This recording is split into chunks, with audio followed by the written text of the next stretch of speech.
ओम श्री वेद पुरुषाय नमः। नमस्कार।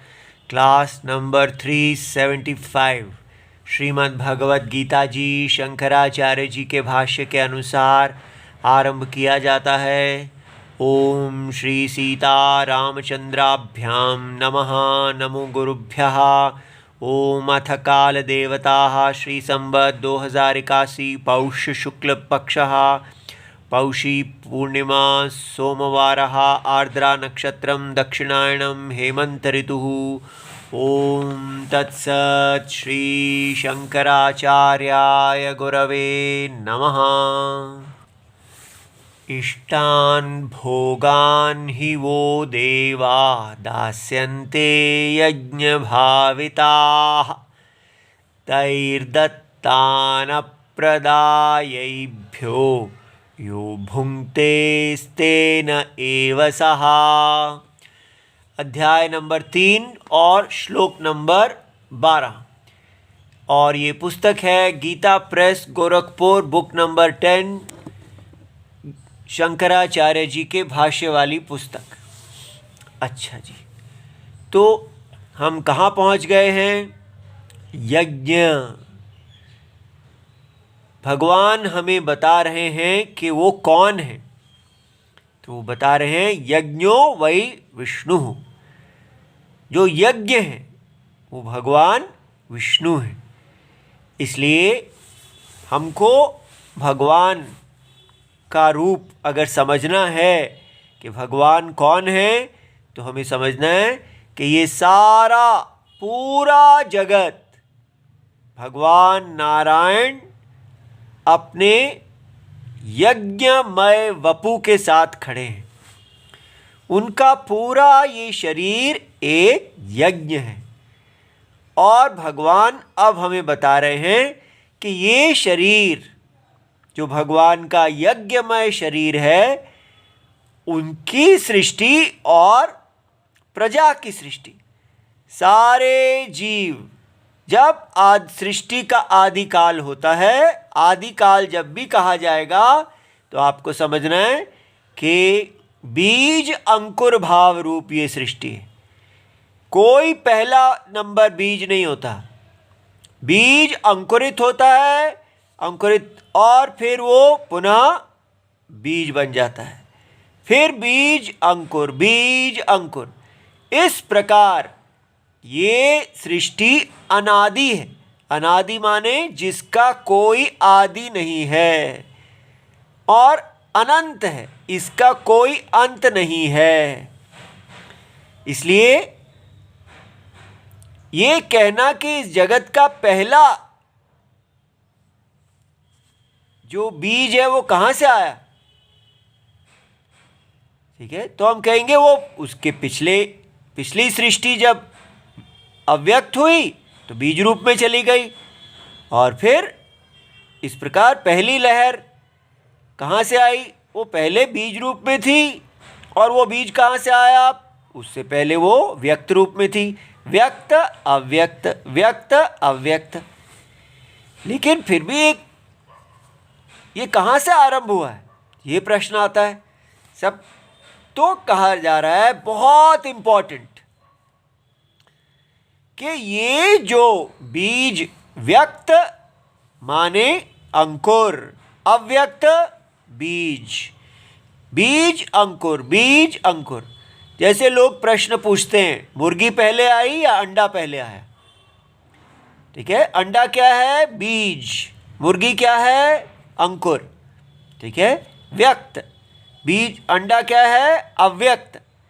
अब प्रश्न है कौन पहले आया, किसने किसको जन्म दिया? तो यहाँ पर कहा जाता है कि ये अनादि है, इसका कोई आदि नहीं है। ये सृष्टि अंडा और मुर्गी रूप है, बीज और अंकुर रूप है। तो फिर इसका आदि भगवान को क्यों कहते हैं? क्यों कहते हैं कि नारायण ही इसके आदि हैं? ये पॉइंट समझना है कि इस अनादि सृष्टि के आदि भगवान कैसे हैं। देखो, ये क्वेश्चन है। सृष्टि को क्या कहा जा रहा है? अनादि, जिसका कोई आदि नहीं है। और फिर कहते हैं इस अनादि सृष्टि के आदि भगवान है। तो कैसे समझना है? ऐसे समझना है कि भगवान जगत के परम सत्य का नाम है। इस ये सृष्टि जो व्यक्त और अव्यक्त होती रहती है, इसका एक सत्य है जो व्यक्त और अव्यक्त नहीं होता।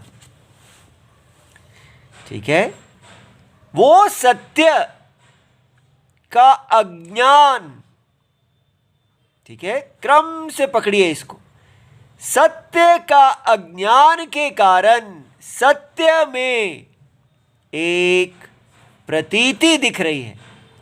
जैसे रस्सी के अज्ञान के कारण उसमें सर्प प्रतीति दिखती है अज्ञानी को, उसी प्रकार इस परम सत्य में अनादि अज्ञान, यह अज्ञान कब हुआ?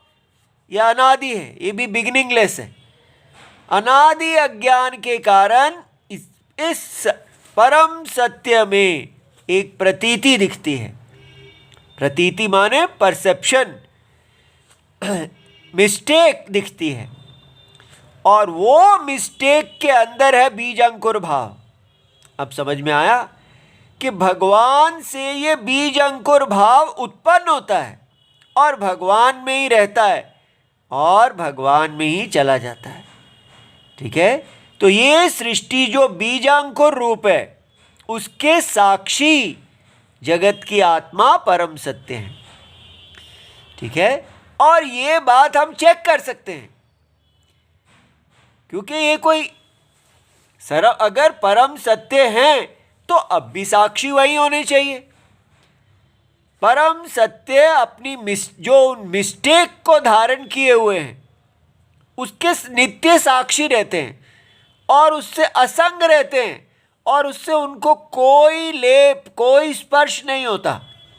और यही हम देख सकते हैं कि भगवान नारायण हर देह में देही रूप से हैं, देह को धारण करने वाले रूप से हैं।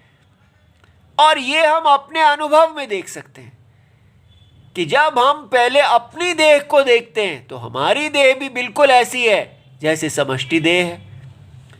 हम अपने आप को देखते हैं तो हमें दिखता है हम देही हैं, अर्थात देह के साक्षी।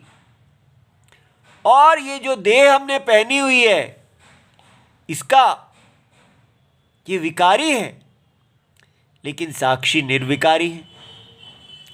तो इसलिए हमें समझ में आता है कि इस देह का कोई अस्तित्व नहीं है, ये एक मिस्टेक है और देही इसके सत्यम है।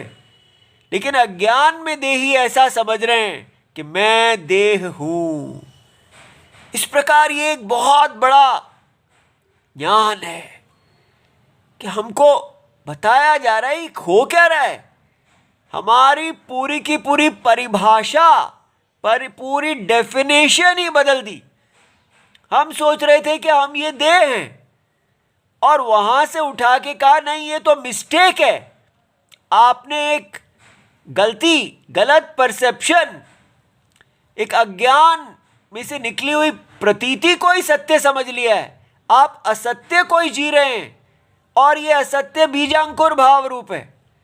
शरीर आएगा फिर बीज को चला जाएगा, फिर आएगा फिर बीज को चला जाएगा, और कर्म के आधार पे ये बार बार आता रहेगा। जैसे जैसे कर्म होते जाएंगे वैसा वैसा ये शरीर बनता रहेगा। इसलिए कहा जाता है कि ये शरीर का आना और इस शरीर के द्वारा, इंद्रियों के द्वारा भोग किए जाना ये अनिष्ट है, आत्मा के लिए अनिष्ट है। क्योंकि आत्मा सत्य है, सत्य हमारा घर है, सत्य हमारी शांति है और हम उस सत्य से दूर हैं। हमें एक अपने सत्य से जोड़ा जा रहा है। भगवत गीता हमें बता रहे हैं कि आपका सत्य नैष्कर्म्य है, आपका कर्म से कोई संबंध ही नहीं है। लेकिन आपने अपने आप को अज्ञान में कर्ता भोक्ता देख रखा है और आप कर्म किए जा रहे हैं और उस कर्म के फल से भोग आते जा रहे हैं, शरीर आता जा रहा है। इसलिए ये नहीं कहना कि शरीर में खराबी क्या है, इसमें तो बड़ा मजा है, इतने आइसक्रीम इत्यादि खाने को मिल रही है तो अच्छा है, आने दो शरीरों को। प्रॉब्लम ये नहीं है, प्रॉब्लम ये है कि ये सत्य नहीं है। सत्य ही शांति है, सत्य ही सुंदर है। हमारा हर वस्तु अपने सत्य में शांति अनुभव करती है, उसका जो अपना स्टेट होता है। जैसे एक स्प्रिंग है, उसको खींच दो, टेंशन में दे दो, लेकिन छोड़ दो तो वो आराम में चला जाता है। हर चीज़ अपने स्थिति में आराम पाती है। इसलिए हमारा सत्य हमारा आराम है और असत्य आराम से दूरी है। इसलिए इस शरीर, ये जो आत्मा परम सत्य है, उसने ये जो व्यष्टि शरीर को पहना हुआ है, इससे बाहर निकलने का उपाय भगवत गीता हमें दे रही है। इसीलिए भगवत गीता जी मोक्ष शास्त्र है। तो कैसे कैसे उपाय देती हैं? कहती हैं कि आप पहले समझ जाइए कि आपको इससे समष्टि शरीर से जुड़ना है। जब तक आप अपने आप को ये सीमित शरीर मानते रहेंगे तो आप असुर बने रहेंगे। ये असुर की परिभाषा है कि जो अपने आप को कहता है मैं तो सीमित हूँ, अलग हूँ, और अपनी दुनिया चलाने लगता है, अपने आप को ही भरने लगता है, तो वो सारे इस संसार के यज्ञ, इस समरसता से विरुद्ध हो जाता है, धर्म के विरुद्ध हो जाता है, रावण बन जाता है। केवल अपने आप को सीमित मानने से, अपने आप को काट लेने से, तो हमको अपने मूल से, मूल जिस नारायण के शरीर के अंदर है ये सारे शरीर, भगवत गीता हमको वापस अपने शरीर में जोड़ रही है। ये बात समझ में आई? इसलिए इससे क्या होगा? अब ये एक तपस्या हो जाएगी। ये शरीर जो है ये हमें व्यक्तिवाद की तरफ, व्यक्ति को भरो, व्यक्ति को भरो की तरफ ले जाएगा, और उपदेश हमें कहेगा नहीं, समष्टि को भरो, समष्टि को भरो, समष्टि के लिए जियो। और अंदर से हमारी इंद्रियां कहेंगी नहीं, व्यक्ति के लिए जियो, व्यक्ति के लिए जियो। ये जो है ये सागर मंथन है। असुर एक तरफ खींचेंगे, देवता एक तरफ खींचेंगे, और हमको बस राम राम राम, हे राम जी, अंतरात्मा, ये जगत की आत्मा जो है, अपना परम सत्यम, उनकी शरण लेके व्यक्तिवाद को छोड़ना है और समष्टिवाद को पकड़ना है। ये समझ में आया?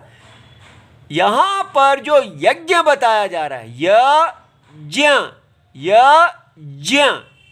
यज्ञ जो बताया जा रहा है वो क्या है?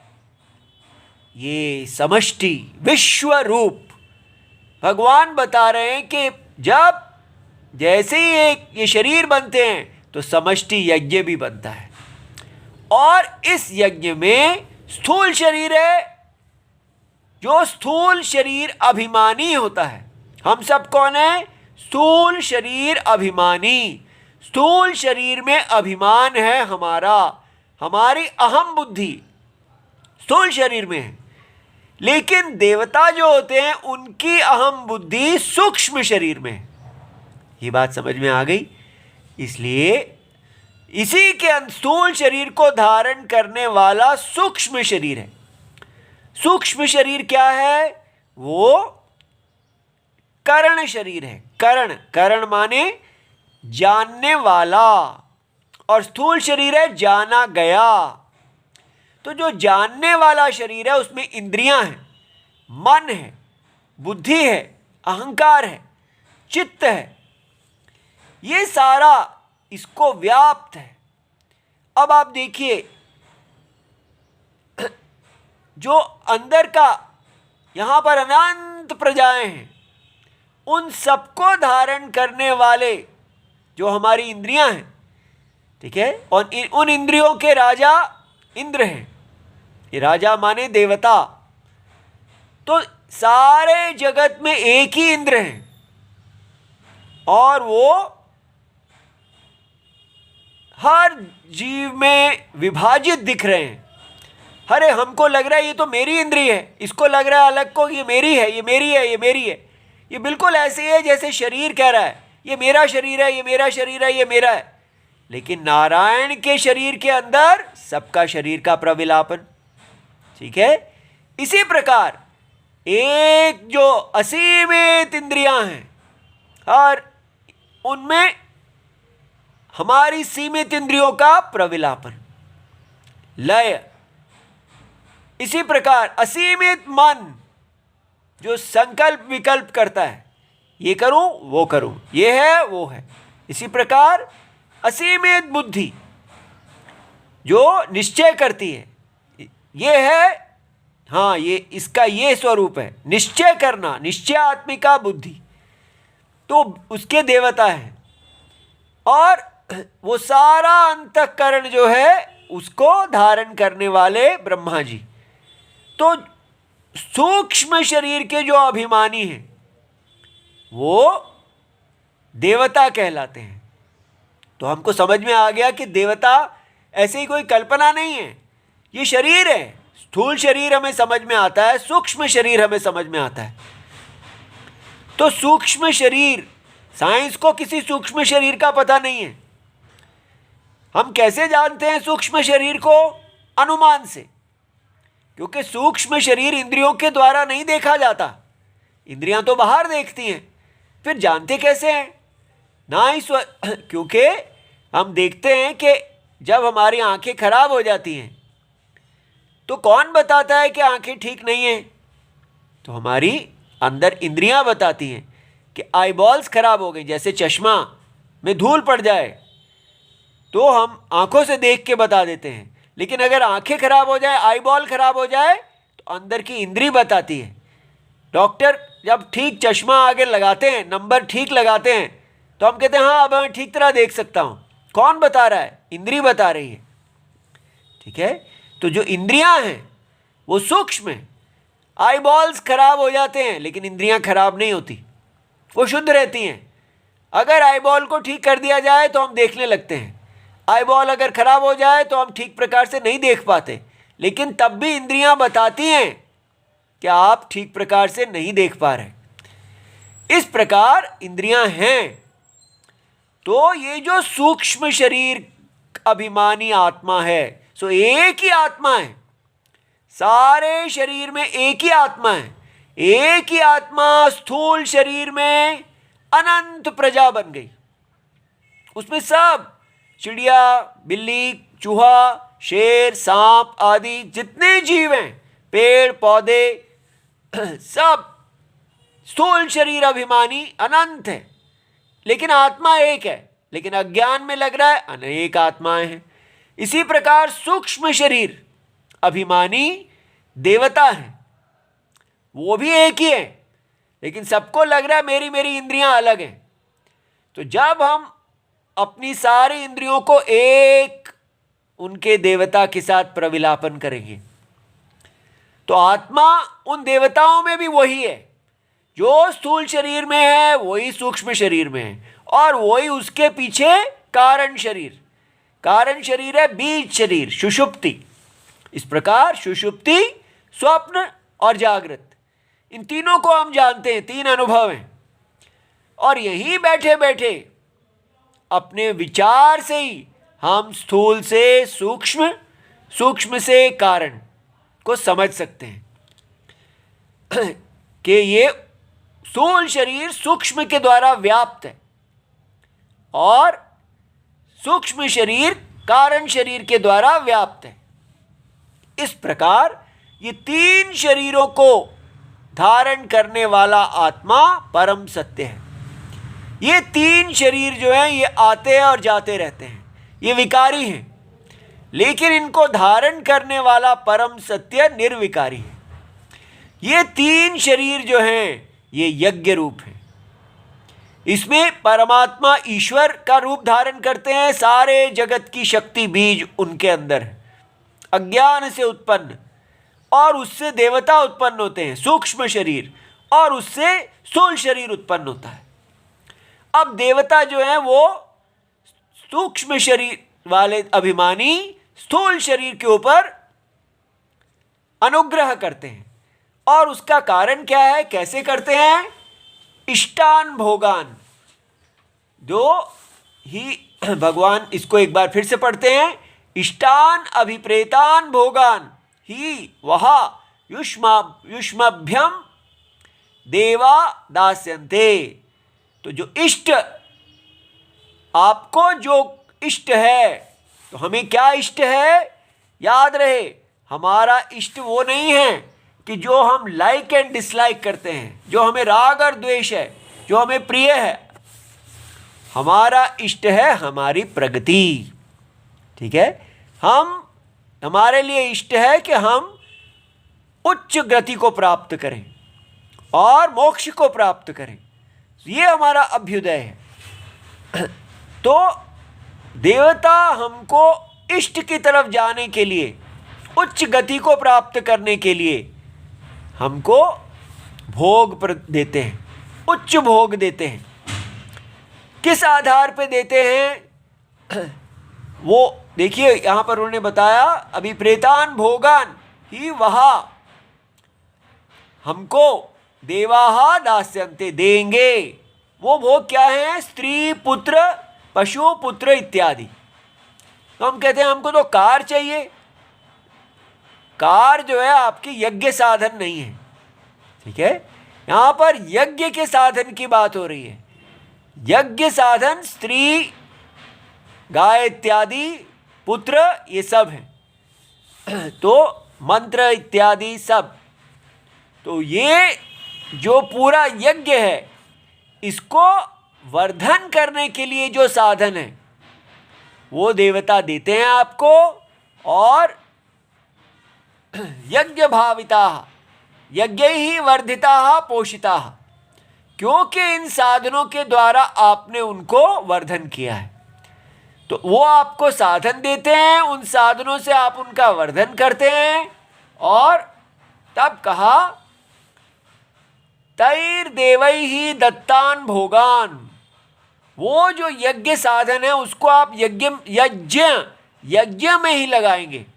ठीक है, उससे अगर आप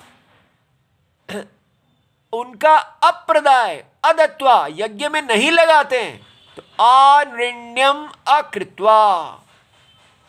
तो ये बहुत बड़ी बात है कि हम सदा यज्ञ के ऋण में हैं, अपने देवताओं के ऋण में जन्म लेते हैं। तो पूरा भारत, वैदिक भारत का जीवन होता है ऋण विमोचनम।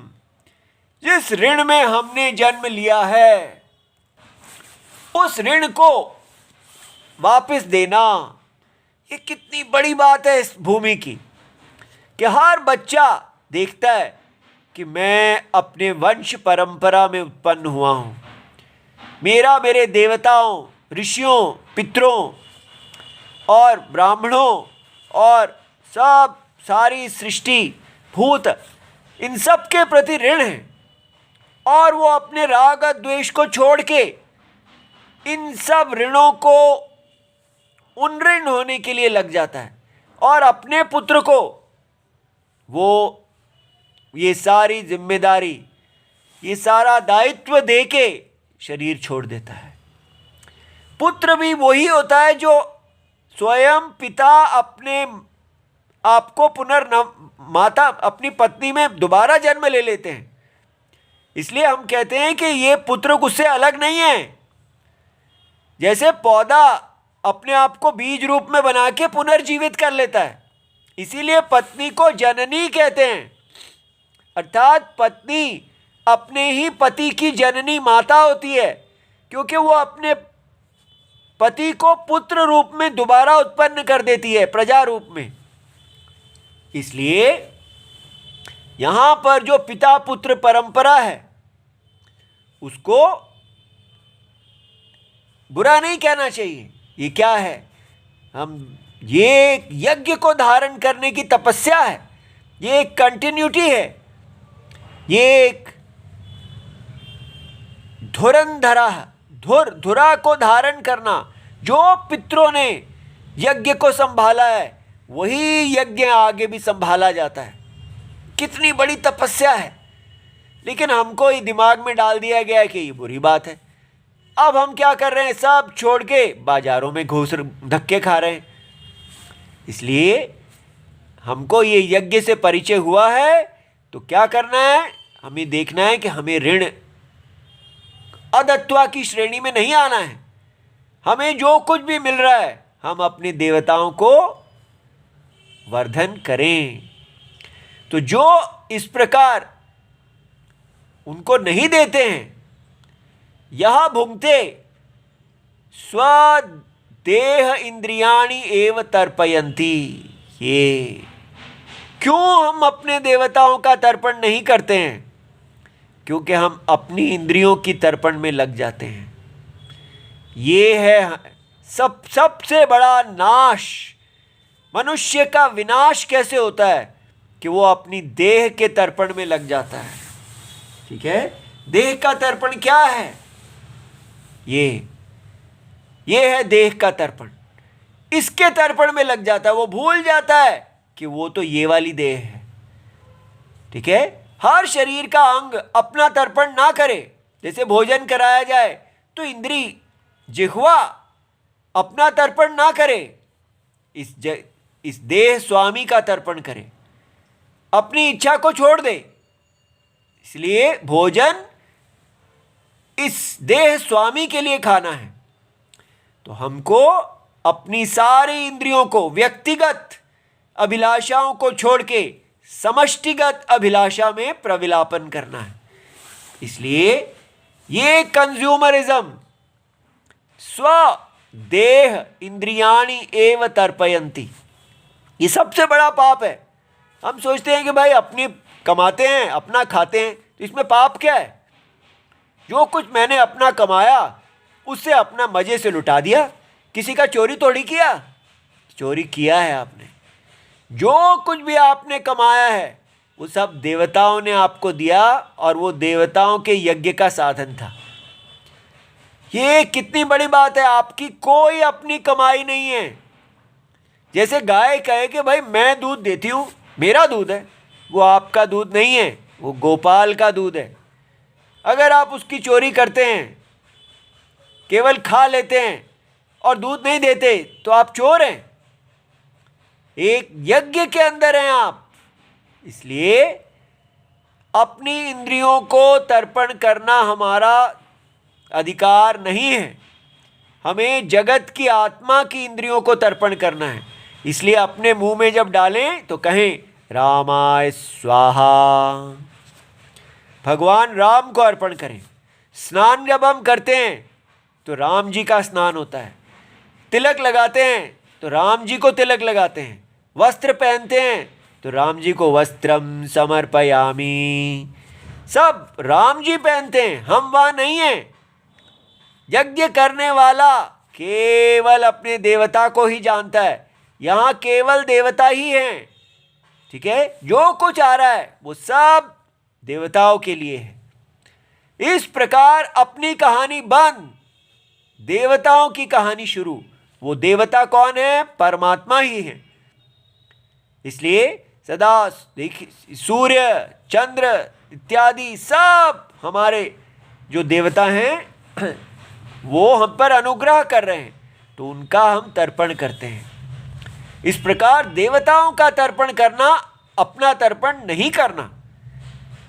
तो इसलिए समष्टि के साथ जुड़ जाना जो है, उससे क्या है, हमारा स्तेन, ये जो चोर है, तस्कर एव ही सहा देवादि स्व अपहारी, देवता आदियों का जो धन है उसको चुराने वाला, ये जो तस्करता है, ये जो चोर है, स्तेनता है, ये हिंदू के अंदर नहीं होनी चाहिए।